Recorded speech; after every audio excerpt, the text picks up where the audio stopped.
c'est une histoire de masse puisqu'elle se met à fonctionner de temps en temps selon l'angle de virage que je prends. Donc l'aiguille est fonctionnelle, mais voilà, je pense qu'il y a un souci de masse. Donc le compteur ici fonctionne, l'essence fonctionne, voltmètre fonctionne. Dégivrage arrière. Alors vu la température, ça va être délicat de tester, mais il fonctionne très bien. Chauffage également. Donc il n'y a pas de, la clim n'est pas branchée, mais voilà, le chauffage, il n'y a pas de souci, il fonctionne. Vous voyez, c'est la seule partie du tableau de bord abîmée. Le reste, c'est plutôt correct quand même.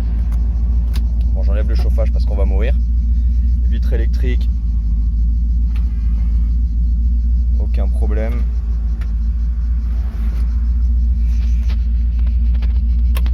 Allez, on va y aller.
Le kickdown, voilà.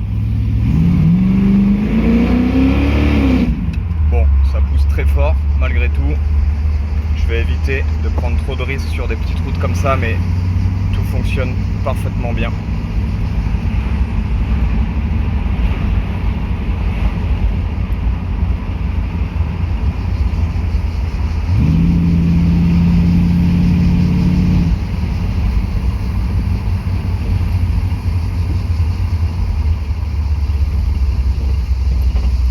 Voilà, donc c'est une voiture que je roule plus ou moins tous les jours.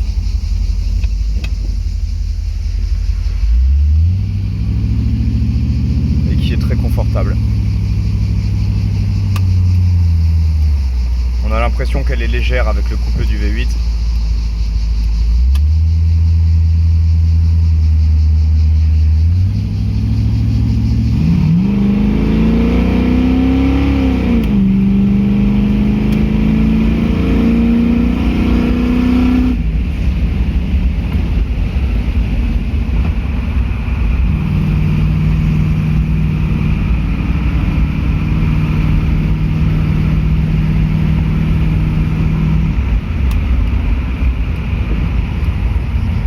Ça freine droit, hein. Là je freine assez fort.